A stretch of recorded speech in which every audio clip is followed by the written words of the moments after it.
पितरों की पूजन में इन पांचों का महत्वपूर्ण स्थान होता है। क्यों? जाने पांचों की पूजा के मंत्र। सर्वप्रथम आपको बता दें कि पितृ पूजन में गाय, कुत्ता, कौआ, चींटी और ब्राह्मणों का अत्यंत महत्व माना गया है। सबसे पहले गाय का वर्णन आता है। गाय जिस तरह गया तीर्थ सभी देवी देवताओं के लिए निवास स्थान जाना जाता है, उसी प्रकार गाय में सभी देवी देवता विराजमान रहते हैं और 84 लाख योनियों में सर्वश्रेष्ठ योनि गाय की बताई गई है। गाय को अंतिम आत्मा का स्वरूप माना गया है और जब भी हमारे पितृ पूर्वज यहाँ से मुक्त होकर स्वर्गारोहण करते हैं तो वहाँ गाय के द्वारा ही उनको मुक्ति प्राप्त होती है और गाय ही उन्हें बैतरणी नदी से पार कराती है। इसलिए पितृ पूजन में गाय का बड़ा ही महत्व माना गया है।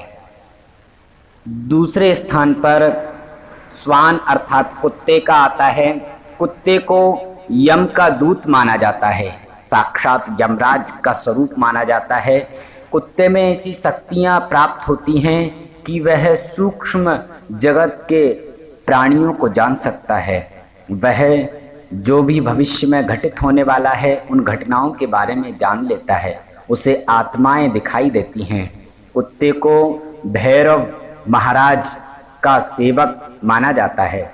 कुत्ते को भोजन देने से भैरव महाराज प्रसन्न होते हैं और हर तरह के आकस्मिक संकटों से वह भक्त की रक्षा करते हैं। कुत्ते को रोटी देने से पितरों की कृपा बनी रहती है और पितृ कुत्ते को सबसे पहले नजर आ जाते हैं। इसलिए कुत्ते का, श्वान का बड़ा ही महत्व माना गया है पितृ पूजन में। काक अर्थात कौआ, कौआ को अतिथि आगमन का सूचक और पितरों का आश्रम स्थल माना गया है।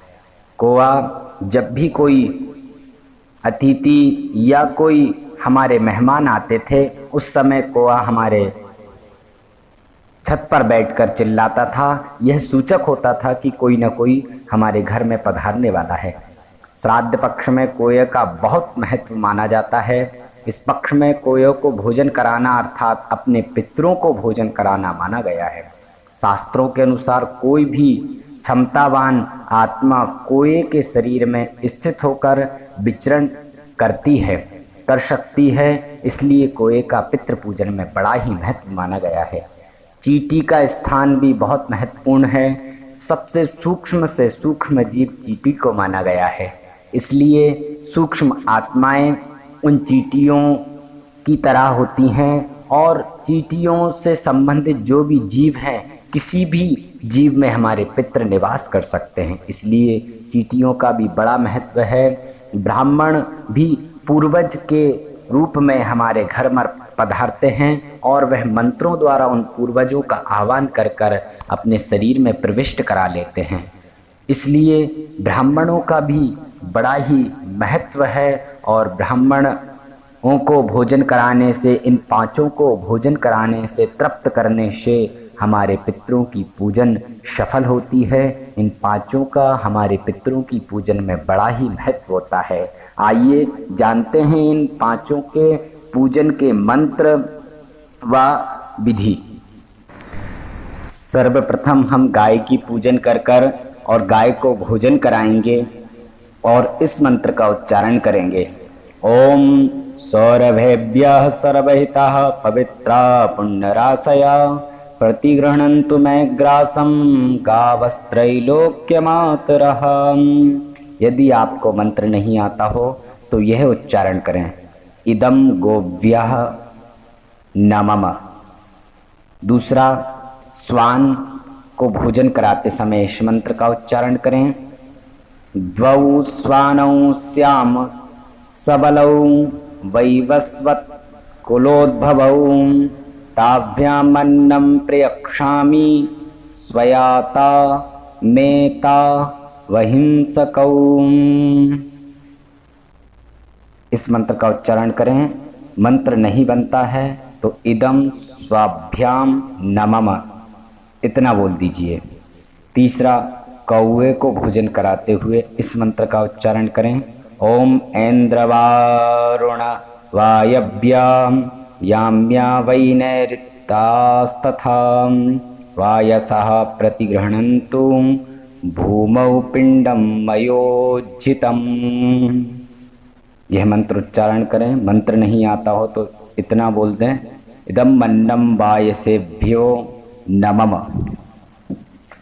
तीसरा देवता, ओम देवा मनुष्य पशवो वयांसी सिद्धा सयक्षो रगदैत्यसंगाः प्रेताः पिशाचास्तरवा समस्ता ये चान्नमिक्षन्ति मया प्रदत्तम्। यह मंत्र नहीं आता हो तो इदम अन्नम देवादिव्यो नमः। पांचवा, पिपली का अर्थात चींटी को भोजन कराते हुए इस मंत्र का उच्चारण करें। पिपीलिकाः कीटपतंगाद्या विभुक्षिताः कर्म निबन्धबाधा तेषां हि तृप्त्यर्थमिदं मयान्यं तेभ्यो विसृष्टं सुखिनो भवन्तु। इदम अन्नम पिपीलिकादिभ्यो नमः। इन मंत्रों का उच्चारण करते हुए आप सभी पितरों का आह्वान करते हुए और इनसे पितरों की तृप्ति करें। इन पांचों का पूजन और मंत्रों द्वारा उनको भोजन कराएं।